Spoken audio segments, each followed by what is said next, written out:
Mails या females, teenage हो या ओल्ड एज, हर किसी को हेयर फॉल की समस्या कभी ना कभी आती है और हम जानते ही हैं सभी कितना कंसर्न रहते हैं अपने हेयर फॉल को लेकर। मैं डॉक्टर संचिका गुप्ता, कंसल्टेंट डर्मेटोलॉजिस्ट, इस वीडियो में डिटेल में बात करूंगी हेयर फॉल के बारे में, उसके कॉजेस, सिम्टम्स और उसको कैसे कंट्रोल कर सकते हैं। हेयर फॉल किन कारणों की वजह से होता है?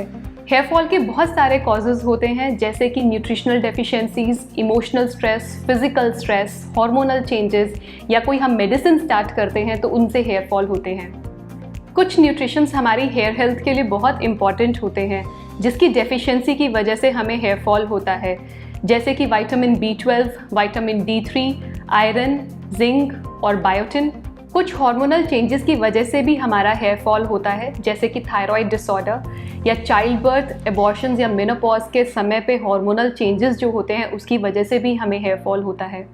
कुछ मेडिकेशंस ऐसी होती हैं जैसे कि एंटी कैंसर मेडिसिन जो हमारे हेयर को पुश करता है शेडिंग फेज में, जिसकी वजह से हमें हेयर फॉल होता है। हम कैसे जानेंगे कि आपका हेयर फॉल सिवियर है या नहीं? दिन में 50 to 100 हेयर लूज करना बिल्कुल नॉर्मल होता है, इतना हेयर फॉल हमें नोटिस भी नहीं होता। अगर आप दिन में 100 से ज़्यादा हेयर लूज कर रहे हैं, देन इस हेयर फॉल को हम सिग्निफिकेंट मानते हैं। अगर आपका हेयर फॉल सिवियर होता है तो आप नोटिस करेंगे कि शैम्पू करते वक्त या कोम करते वक्त आपके बंचेस में बाल निकलते हैं एंड ड्रेनेज फिल्टर्स में आपको काफ़ी बाल दिखते हैं। सडन सिवियर हेयर फॉल, जिसे हम टीलोजन एफ्लूवियम भी कहते हैं, ये किसी भी स्ट्रेसफुल इवेंट के 2 to 3 मंथ्स के बाद ही शुरू होता है, जिसमें हम 100 से ज़्यादा हेयर स्ट्रैंड्स लूज करते हैं पर डे। टीलोजन एफ्लूवियम में हमें डिफ्यूज हेयर लॉस होता है from all over the scalp. इसमें कोई हमें बॉल्ड पैच नहीं दिखता, लेकिन अगर हमारा सिवियर हेयर फॉल बहुत लंबे समय तक परसिस्ट करता है तो हमारी स्कैल्प विजिबल होने लगती है, हमें हेयर थिनिंग नोटिस होने लगता है। लेकिन डरिए मत, ये एक टेम्पररी कंडीशन है, इसमें हमारे हेयर रूट्स बिल्कुल डैमेज नहीं होते। जहाँ जहाँ से हम हेयर लूज करते हैं वहाँ पे न्यू हेयर ग्रोथ आती है। हेयर फॉल को कंट्रोल करने के लिए हम कुछ सिंपल मेजर्स फॉलो कर सकते हैं, जैसे कि हेल्दी न्यूट्रिशियस डाइट लें, रेगुलर एक्सरसाइज करें जिससे हेयर फॉल में काफ़ी इंप्रूवमेंट देखा जाता है।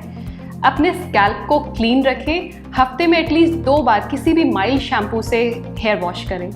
जब आपका हेयर फॉल हो रहा है तो कुछ केमिकल ट्रीटमेंट्स अवॉइड करें, जैसे कि keratin treatment, smoothening, hair straightening, hair colouring. ज़रूरी नहीं है कि इन सब ट्रीटमेंट की वजह से आपका हेयर फॉल हो, लेकिन अगर हेयर फॉल हो रहा है और आप ये ट्रीटमेंट करवाते हैं तो ये आपके हेयर फॉल को एग्रावेट कर सकता है। हेयर फॉल के समय पे टाइट हेयर स्टाइल्स अवॉइड करें, कोई भी हीटिंग टूल्स अवॉइड करें, जैसे कि कर्लर्स, स्ट्रेटनर्स, ब्लो ड्रायर्स। अगर आपका हेयर फॉल सिवियर है तो आप अपने डर्मेटोलॉजिस्ट से कंसल्ट कीजिए। आपके डर्मेटोलॉजिस्ट कुछ ब्लड टेस्ट करवाना चाहेंगे, जैसे कि थायराइड हार्मोन लेवल्स को चेक करना या कुछ न्यूट्रिशनल डेफिशिएंसीज को रूल आउट करना, जैसे कि आयरन, विटामिन B12 और विटामिन D3। अगर कुछ न्यूट्रिशनल डेफिशिएंसीज आती हैं तो कुछ न्यूट्रिशनल सप्लीमेंट्स दिए जाते हैं उनको पूरा करने के लिए। आपके ट्रीटिंग फिजिशियंस आपको कुछ हेयर सीरम्स भी रिकमेंड कर सकते हैं, जिसमें प्रोकैपल, कैपिक्सिल जैसे इंग्रेडिएंट्स होते हैं, जिससे हेयर फॉल में इंप्रूवमेंट देखा जाता है। कुछ लोशंस या टिंक्चर्स भी आते हैं जिससे ब्लड सर्कुलेशन काफ़ी इंप्रूव होता है, जिसकी वजह से आपके रूट्स तक और ज़्यादा न्यूट्रिशन पहुंचता है और आपका हेयर फॉल इंप्रूव होता है। तो आखिर में मैं फिर से यही कहूँगी कि डरिए मत, हेयर फॉल एक टेम्पररी कंडीशन है। प्रॉपर ट्रीटमेंट और न्यूट्रिशन से हम अपनी लॉस्ट डेंसिटी को वापस से रीगेन कर सकते हैं। ऐसी और वीडियोस के लिए डाउनलोड करिए 1mg ऐप और स्पेशलाइज्ड डॉक्टर्स द्वारा बनाई गई ऑथेंटिक वीडियोस को फ्री में देखिए। इन वीडियोस को आप डाउनलोड भी कर सकते हैं और इन्हें अपने फ्रेंड्स एंड फैमिली के साथ शेयर भी कर सकते हैं।